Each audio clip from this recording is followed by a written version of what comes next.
Hey PJs, welcome back to another video. Today I'm going to be showing you guys how to make thick and glossy slime.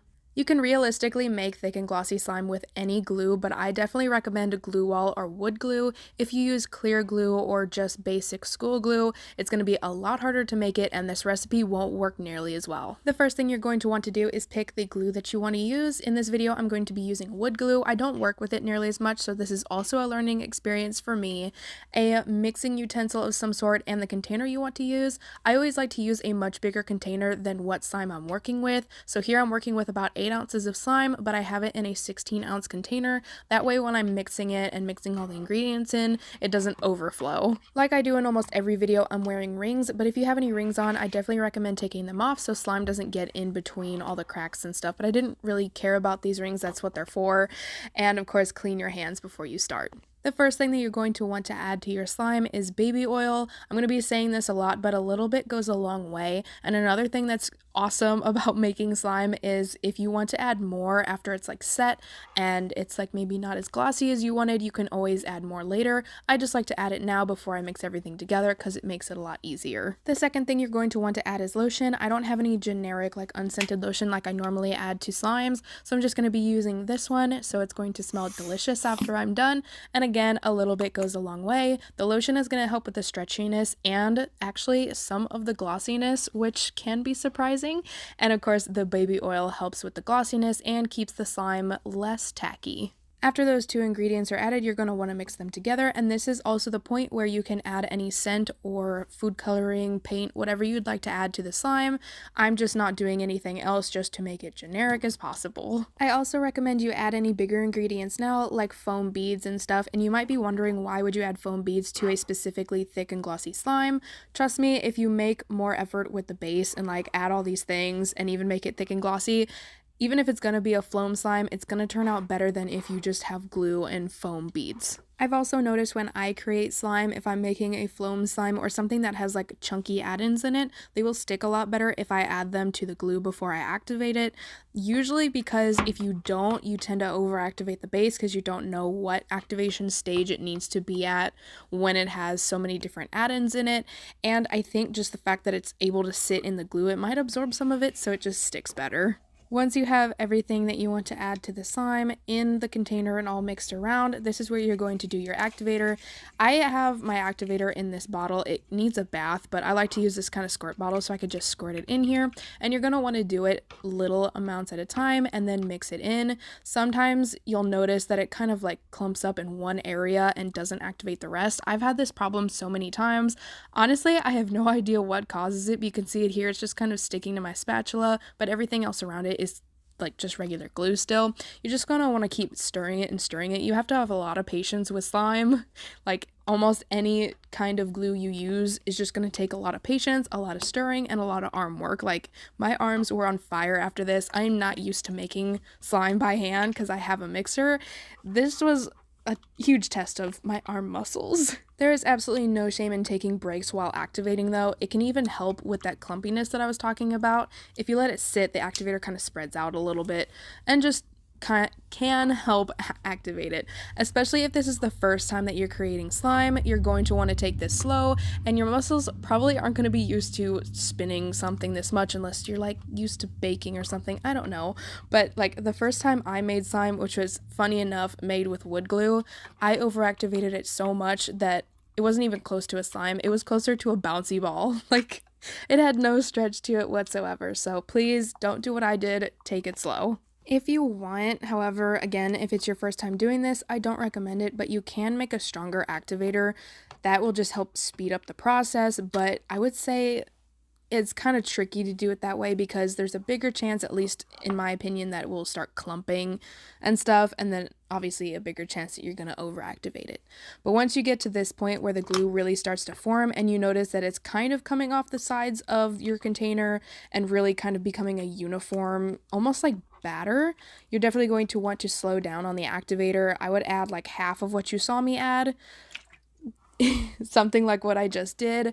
That way you don't overactivate it, especially with wood glue. Like wood glue and clear glue, in my opinion, are the trickiest to work with because they're really hard to tell if they're actually activated, and they usually require a lot more time to activate, like a lot more spinning and like trying to mix it together. I don't know why, but I had such a brain fart and I couldn't think of the word mixing.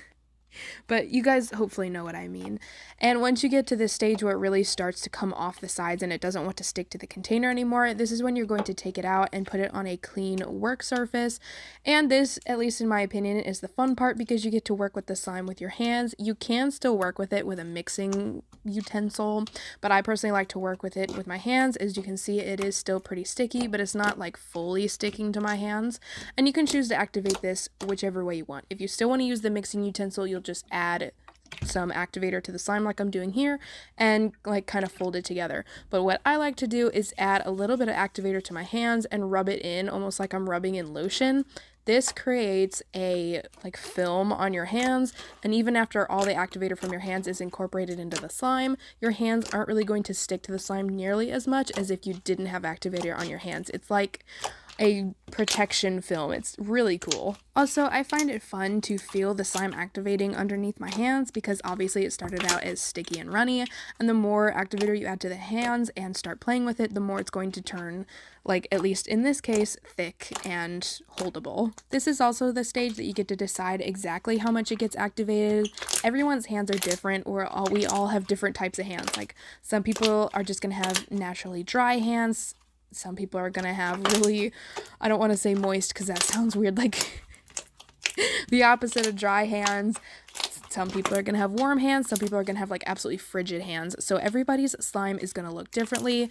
What you really want to get it to is whatever makes you happy, so it doesn't stick to you. You can choose if you'd like it to be a little more runny, so it's like more like a table play, or you want it to be super thick and holdable. It's all up to you. After you make the slime, it comes the not so fun part where you have to wait a few days for the slime to sit. That is what's going to give it that glossy and thickness. Obviously, when you activate a slime or make a slime in general, it's going to have a lot of bubbles in it. So you're going to want to let it sit for a few days in an airtight container. That way all those bubbles can pop and you get the final result that you're looking for. This is also going to be when you decide if you want it to be more stretchy, if you want to add more lotion, if you'd like it to be a little more glossy and add more baby oil or whatever else you think you need to add to the slime to make it how you'd like. Obviously that means, you know, if you add more stuff to it, it might need to sit for another day or two, but that's okay because when it's done, you're going to have a slime that you're really happy with. Obviously, I did work with wood glue. I wanted the experience, but if you want to work with like the best base for thick and glossies, in my opinion at least, it would be glue all. It's easier to work with than wood glue and I think is stretchier and just glossier in general. Even without adding like baby oil or whatever you add to it, it just has a glossiness to it. With wood glue, you have to work a little harder for the glossiness. But no matter what glue base you decided to go with, I really hope it turned out exactly how you wanted it, and I really hope this tutorial helped. I know when I first started making slime back in 2016, it was kind of a new thing at that point, so not a lot of people had jumped on social media to help others create it, and I feel like the people who had started making it were kind of gatekeeping it, like so that not a lot of people knew how to make it. You know how people are when something is new and shiny and whatever, they want to keep it to themselves. But now that a lot of people have been like kind of getting into it, making tutorials like I am, there's not a lot of confusion anymore. I know I was so confused when I first started making slime, so I really hope this helps.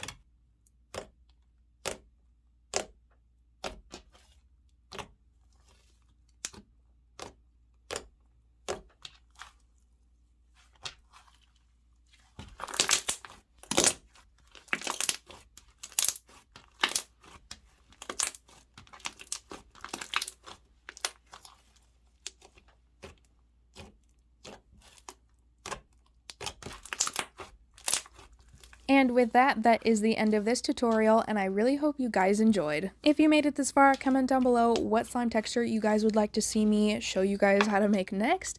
And I have made 2 other tutorials, I think. They're both in a playlist on my channel. If you made it this far, comment down below what the weather is like for you today. For me, it is the first snow of the season. I am so happy. But now I am signing off, and I will see you guys in the next one.